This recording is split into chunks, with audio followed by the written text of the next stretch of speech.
আজও দুনিয়ায় যদি আপনি হাইলাইট হতে চান, তামাম দুনিয়ার মানুষের দোয়া পেতে চান, তামাম দুনিয়ার মানুষের মহব্বত আর ভালোবাসা পেতে চান, ও বাংলার মানুষ, অবশ্যই অবশ্যই কোরআনের কাছে আপনাকে আসা লাগবে।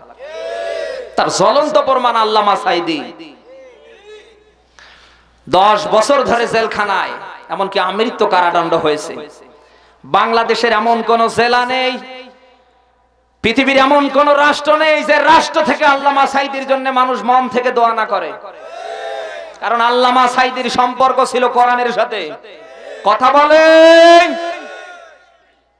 বাংলাদেশের যে জায়গায় যাই সবাই বলে হুজুর আল্লামা সাঈদী কেমন আছে? আল্লামা সাঈদীর জীবনে কোরআন থাকার কারণে তার সম্মান কিয়ামত পর্যন্ত বাড়িয়ে দেবে কে? আজ হয়তো ইতিহাস লেখা হচ্ছে না, 10 বছর 20 বছর 30 বছর 50 বছর পরে ইতিহাস লেখা হবে। আল্লামা সাঈদীকে করা হবে হাইলাইট, আর আল্লামা সাঈদীকে যারা কষ্ট দিচ্ছে এই জালিমদেরকে করা হবে নিন্দনীয়, ঘৃণিত, অপমানিত, লাঞ্ছিত। ইতিহাস এখন লেখা হবে না, ইতিহাস লেখা হয় অনেক। বলেন বলেন বলেন। আল্লামা সাঈদীর জীবনে কোরআন থাকার কারণে, আল্লামা সাঈদী এমন একজন মানুষ, বাংলার বিভিন্ন জায়গায় আমাদের যাওয়ার শুধু এমন কোন জেলা থানা বাদ নেই, ম্যাক্সিমাম মানুষের আল্লামা সাঈদীর কি দল, আওয়ামী লীগ বলেন, বিএনপি বলেন, জামাত বলেন, জাতীয় পার্টি, সরসিনা, ফুরফুরা, আটরশি, দেওয়ানবাগি, সর্বস্তরের মানুষ আল্লামা সাঈদীকে ভালোবাসে। আমার ভাইরা, এজন্য আমাদের প্রত্যেকের কাজ হবে আল্লাহর কোরআনের সাথে, বলেন বলেন, আমরা কি পারবো? এখন যদি বলেন যে না আমারও দরকার নেই, আমি যদি সম্পর্ক করি তখন যদি সাঈদী সাহেবের মতো জেলখানায় যাওয়া লাগে, তখন আবার যদি ফাঁসি দিয়ে আমারে মারে, আপনি ভয় করবেন? করা যাবে না। এই জন্য কোরআনের সাথে আমাদের সম্পর্ক করা লাগবে। কোরআন আছে যেখানে আমরা আছি। এখন আমি জানতে চাই এই সম্পর্ক হবে কখন? মারা যাওয়ার পরে? হ্যাঁ, আজ তো এদেশের অধিকাংশ মানুষ বেঁচে থাকতে জিন্দা অবস্থায় কোরআন নিতে চায় না, কোরআনের সমাজ রাষ্ট্র গঠন হবে ওই পক্ষে থাকতে চায় না। অথচ ওই শয়তান মারা যাওয়ার পরে আমার দেশের মানুষ টাটকা কোরআন শরীফ দিয়ে দোয়া কালাম পড়ে। দুনিয়ায় বেঁচে থাকাকালীন সময় কেউ যদি কোরআন নিতে না পারে, কোরআনের সমাজ রাষ্ট্র গঠনে ভূমিকার জন্য হাত রাখতে না পারে, মারা যাওয়ার পরে ইন্না লিল্লাহ কোরআন দিয়ে পড়লে ওর জন্য আরো ডাবল গুনাহ হবে। কারণ কোরআন আল্লাহ দিয়েছেন লিন্নাস, জিন্দা মানুষের জন্য। কোরআন মানবে জিন্দা মানুষ, কোরআনের পক্ষে থাকবে জিন্দা মানুষ, না মরা মানুষ। অথচ এই দেশে দুঃখজনক হলেও সত্য, জিন্দা অবস্থায় কোরআনের পক্ষে আসতে চায় না। যারা এদেশে কোরআনে কারিমকে লালন করতে চায়, সমাজে রাষ্ট্র প্রতিষ্ঠিত করতে চায়, এদেশে অনেক মানুষ আছে কি করে এদেশ থেকে কোরআন বিদায় করা যায়, কোরআনের পক্ষের মানুষদের নামে মামলা হামলা দিয়ে জেল জুলুম অত্যাচারের মাঝে ফালিয়ে দেয়া যায়, এই চেষ্টাই আরো করে। এত বাগেরহাট জেলায় নেই, সব আসমানে আছে।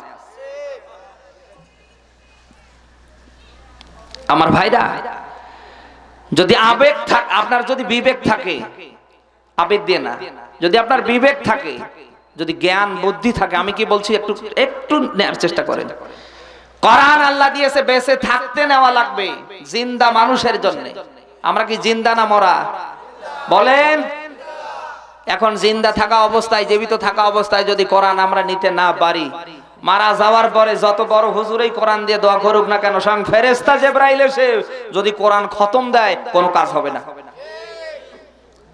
সারাদিন মুরব্বির বাসায় কাজ করার পরে সন্ধ্যাবেলায় যদি ওই হুজুরের কাছে গিয়ে বলে ওই টাকা দে, টাকা দেবে, উনি আরো ঝাড়ি মারবে, ওই কার কাছে টাকা চাস? আর এনার কাছে আসলে টাকা যদি থাকে দেবে, না হলে বলবে বাবা কালকে সকালে আসিস। দুনিয়ায় যার কাজ করবেন সে আপনাকে বেতন দেবে।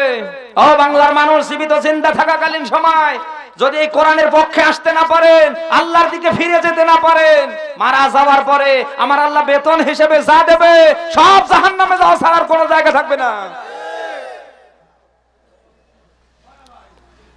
আমার দেশের মানুষ আজ কোরআন থেকে এত দূরে থাকার কথা ছিল না, থাকছে কেন জানেন? আমার মতো টুপিওয়ালা, দাড়িওয়ালা, আমার মতো এক শ্রেণীর আলেমের কারণে। আমার দেশে 3 ধরনের আলেম আছে, বলবো? কেউ হলো মাজার পূজারী, যারা পড়ে আছে খানকায়। এই যে কিছুদিন আগে 8 রশিদ দরবারে, এখনো মনে হয় চলছে নাকি, ওরে সুবহানাল্লাহ, কি দাড়ি টুপি জুব্বা আব্বা, কি পাগড়ি, মনে হয় দেখলে জান্নাত থেকে পালিয়ে এসেছে। যা করছে কোরআনেও নেই, হাদিসেও নেই, ইসলামেও নেই, এমনকি ইসলামের ইতিহাসেও নেই। এক নাম্বার এরা, এদের নাম কি বললাম? মাজার পূজারী, মনে থাকবে তো। 2 নম্বরে পেট পূজারী। এই পেট পূজারী আবার কি? এরা কোথায় থাকে? এরা বিভিন্ন মসজিদে দায়িত্ব পালন করে, এরা বিভিন্ন প্রতিষ্ঠানে দায়িত্ব পালন করে, শুধু এই পেটের ধান্দায় কোনটা হালাল, কোনটা হারাম, কোনটা ন্যায়, কোনটা অন্যায় সব একাকার করছে। আল্লাহকে করছে বেজার আর বাতিলকে করছে খুশি। সুবহানাল্লাহ। আর এক শ্রেণীর আলেম আছে, তারা এক আল্লাহর দিকে তাকিয়ে আমার আল্লাহকে করছে খুশি আর বাতিলকে করছে বেজার। এই জন্য তাদের নামে মামলা হয়, তাদের মাহফিল বন্ধ হয়, নিষেধাজ্ঞার তালিকায় তাদের নাম আসে। তাদের আলোচনা শুনলে বাতিলরা খুশি না হয়ে আরো রাগ করে আবু জাহলের মতো। আপনি বলেন তো, বাংলাদেশে যত মাহফিল যত জায়গায় হচ্ছে, সব আলেমের মাহফিলে কি কাউন্টার দেয়? সব আলেমের মাহফিল বন্ধ হয়? কাদের মাহফিলে কাউন্টার হয়? কাদের মাহফিল বন্ধ হয়? কাদের মাহফিলে প্রশাসন গাড়ি নিয়ে এসে পাহারা দেয়? তারা যারা এক আল্লাহর দিকে তাকিয়ে বাতিলকে বেজার করতে চায়। যেই দেশে 96% মুসলমানের দেশে মুসলমানদের সম্পর্ক করার ছিল, কথা ছিল কোরআন দিয়ে, কোরআনের সাথে, আজ কোরআন থেকে দূরে যাওয়ার একমাত্র কারণ আমার মতো টুপিওয়ালাদের কারণে। এমন এমন টুপিওয়ালা আমরা নাম দিয়েছি আলেম। তুমি আলেম নামের জাহেল।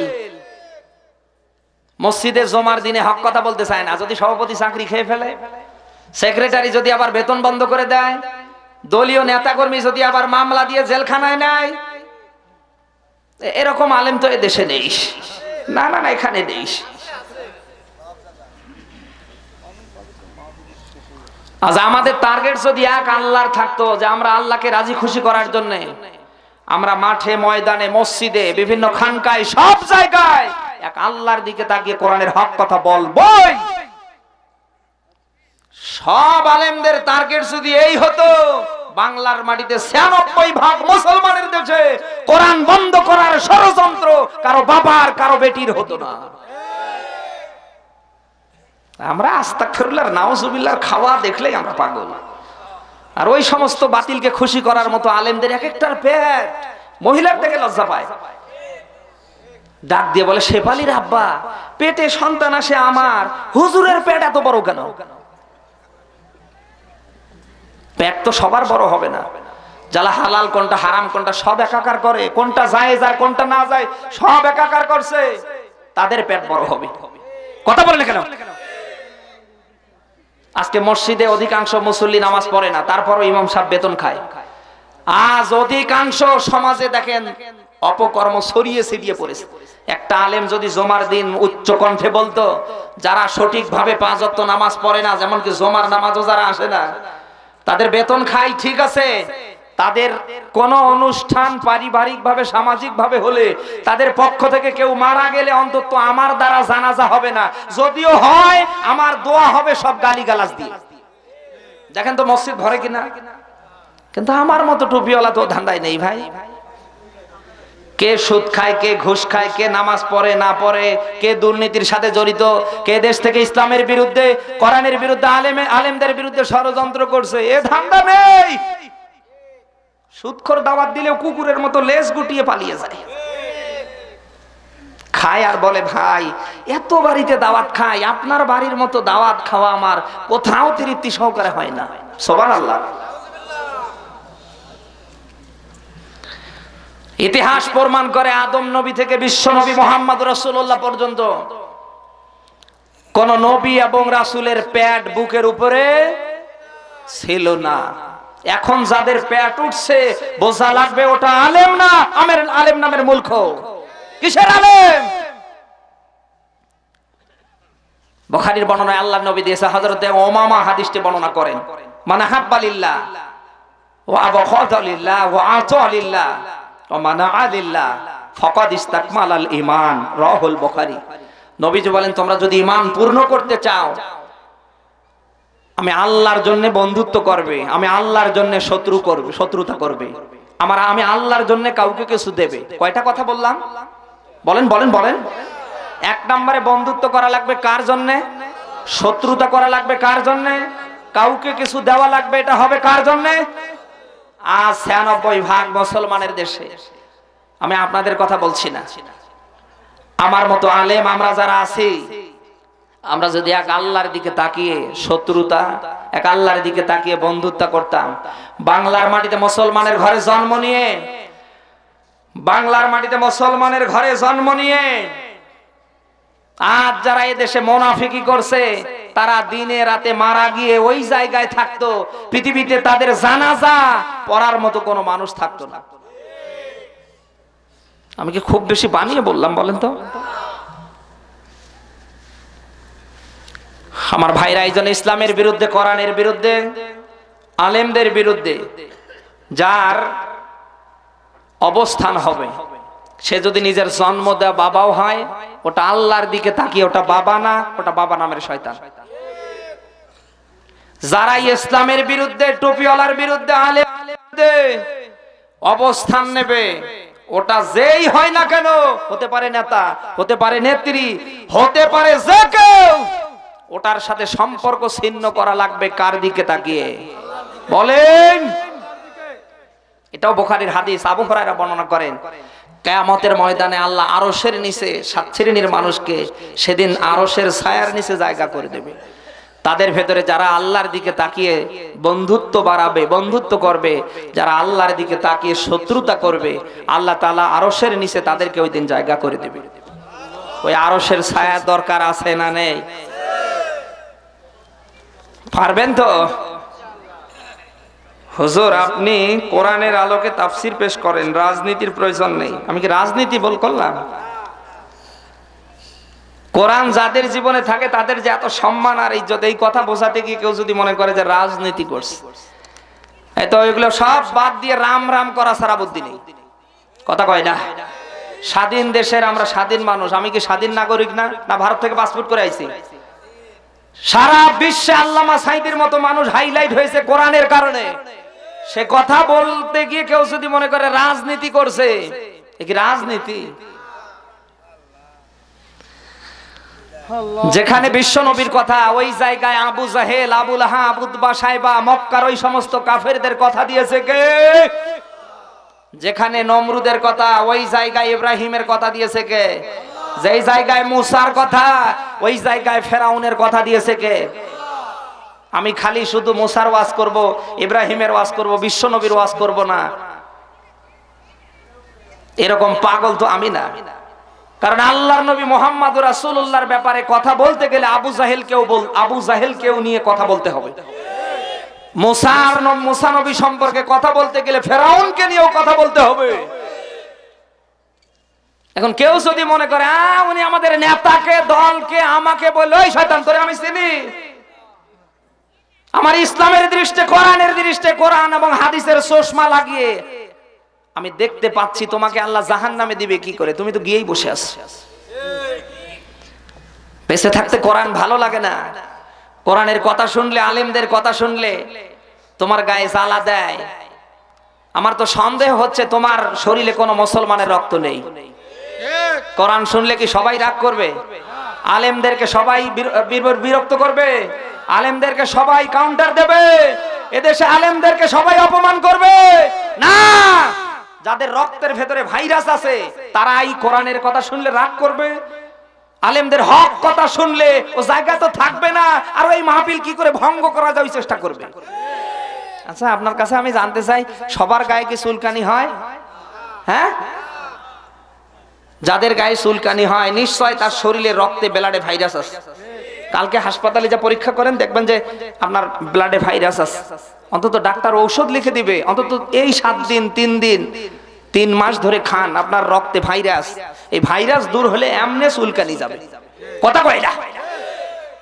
আর যাদের এই ভাইরাস মার্কা রক্ত শরীরে, তারাই কোরআনের কথা শুনলে মনে করে রাজনীতি করছে। কোরআনের কথা শুনলে মনে করে আমাদের নেতাকে নিয়ে বলছে। কোরআনে কি সমাজনীতি নেই, অর্থনীতি নেই, পারিবারিক নীতি নেই, রাষ্ট্রনীতি নেই, আন্তর্জাতিক পর্যায়ের কথা নেই, জান্নাতের কথা নেই, জাহান্নামের কথা নেই? কোন জিনিসটা নেই আমার দেখান তো। সব থাকার পরে এখন যদি আপনি বলেন যে হুজুর আইছে, হে আমি বুঝে নিব আপনার শরীরে বৈধ রক্ত নেই। বৈধ বাবার সন্তান কোরআন শুনলে কোনোদিন রাগ করতে পারে না কিয়ামত পর্যন্ত। আচ্ছা হুজুর না লাগে কোন জায়গায় আমারে দেখান তো। জন্মের সময়ও আমারে লাগে কি লাগে না? বিয়ের সময়, মারা যাওয়ার সময়, এমনকি 3 দিন 7 দিন 40 দিন বছর, কি সব জায়গায় আমাদের লাগে কি লাগে না? তো দুনিয়ায় কোন মুসলমানের সন্তান হুজুরদের নিয়ে টিটকারি বা এই কোরআনে কারীম বা ইসলামের ধর্মীয় কথা শুনলে রাগ করতে পারে? বলেন তো, বলেন বলেন। ভাই আপনি তো সোজা একদিন হবেন, ও আমিও জানি।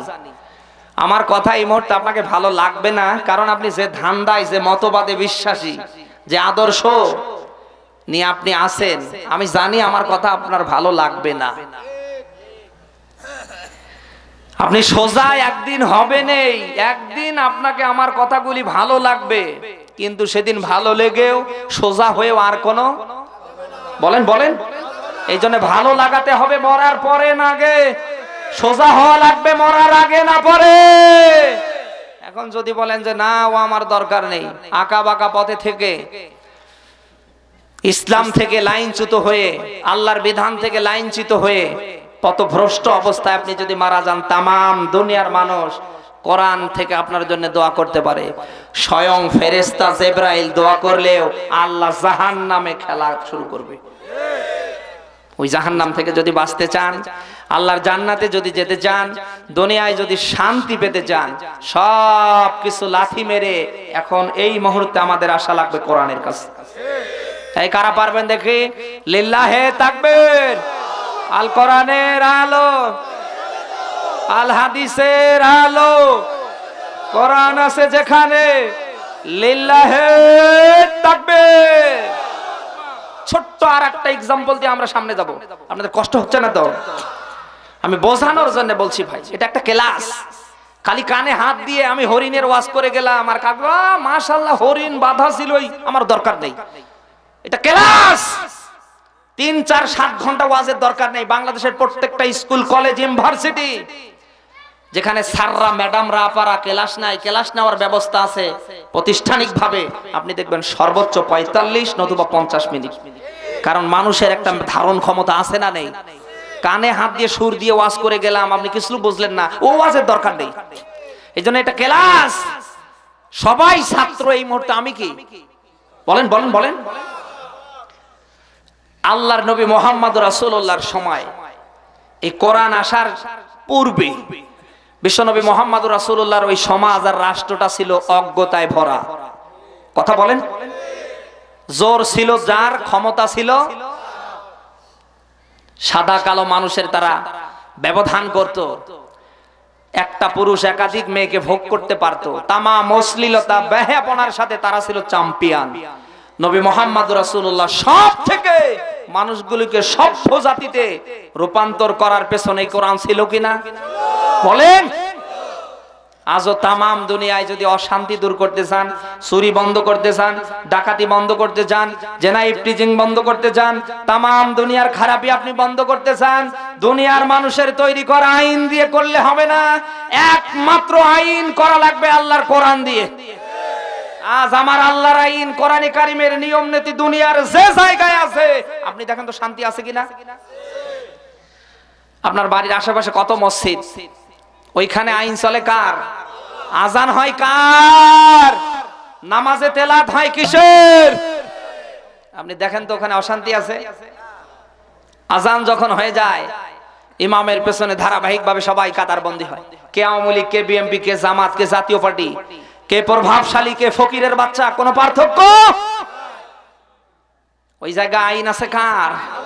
শান্তি মনে হয় নেই।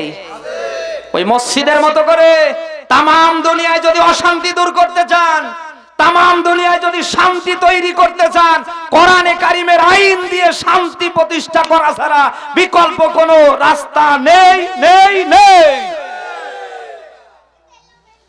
আজ সেই কোরআনে কারিমের সমাজনীতি, রাষ্ট্রনীতি, কোরআনে কারিম দিয়ে শান্তি আনার জন্য আমরা আলেমরা চেষ্টা করে জীবন দিচ্ছি।